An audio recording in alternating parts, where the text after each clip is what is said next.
नमस्कार, राष्ट्र को समर्पित OTTindia.tv पे आपका स्वागत है। मैं हूं आपके साथ शालिनी श्रीवास्तव। शहीद आजम भगत सिंह सुखदेव राजगुरु को अंग्रेजी हुकूमत ने तय दिन से 12 घंटे पहले ही फांसी पर चढ़ा दिया था। उनकी शहादत ने देश में आज़ादी की एक ऐसी चिंगारी को जन्म दिया जिसकी बदौलत आज हम आज़ाद हवा में सांस ले रहे हैं। आज देश के बच्चे बच्चे की जुबान पर इन वीरों का नाम है। देश का हर शख्स, चाहे वह किसी भी उम्र का हो, उसे इन शहीदों के नाम से परिचित करवाने की ज़रूरत ही नहीं पड़ती। ऐसा कोई नहीं है जो इन शहीदों के बारे में नहीं जानता हो।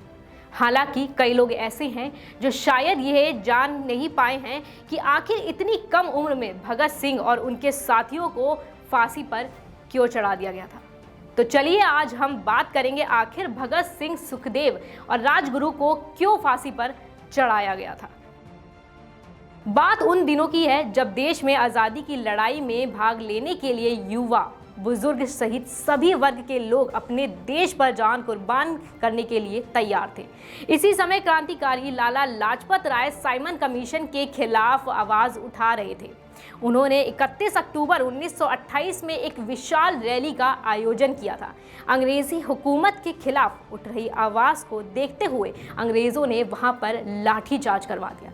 लाठीचार्ज में पंजाब केसरी नाम से मशहूर लाला जी बुरी तरह से घायल हो गए। उसके 18 दिन बाद 17 नवंबर को उन्होंने दम तोड़ दिया।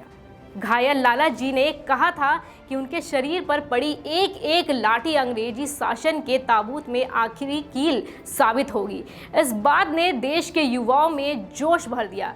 लाला जी की मौत की खबर जैसे ही भगत सिंह को मिली तो उनका खून खौल उठा। उन्होंने तभी निश्चय कर लिया कि लाठी चार्ज करवाने वाले सैंडर्स को मौत के घाट उतार देंगे।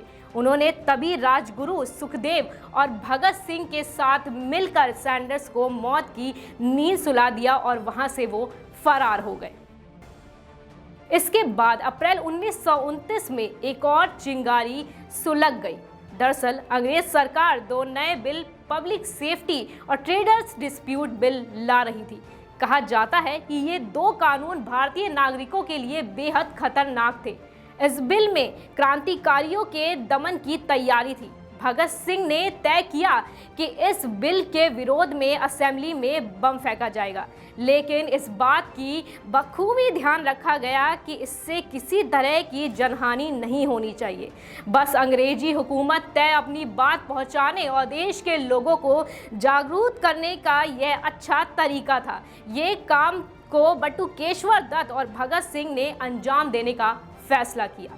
8 अप्रैल 1929 को जब दिल्ली की असेंबली में बिल पर बहस चल रही थी, तभी असेंबली के उस हिस्से में जहां कोई नहीं बैठा हुआ था, दोनों ने बम फेंककर इनकलाब जिंदाबाद के नारे लगाने शुरू कर दिए। इसके बाद दोनों ने वहां से भागने की कोशिश भी नहीं की, बल्कि शांति से पुलिस को गिरफ्तारी दे दी।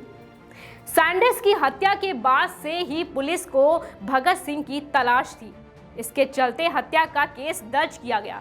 इसके बाद पुलिस ने राजगुरु और सुखदेव को भी गिरफ्तार कर लिया और तीनों को अदालत ने 24 मार्च को फांसी देने की हुक्म सुना दिया।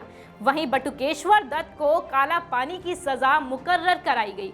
अंग्रेजों को इस बात का डर था कि इन लोगों को फांसी लगाने के बाद आग भड़क सकती है। इसके चलते उन्होंने तय वक्त से 12 घंटे पहले ही फांसी पर उन्हें लटका दिया। तो ये थी बात भगत सिंह को फांसी पर क्यों चढ़ाया गया। तो आज के लिए बस इतना ही। देखते रहिए OTTindia.tv, रग रग में हिंदुस्तान।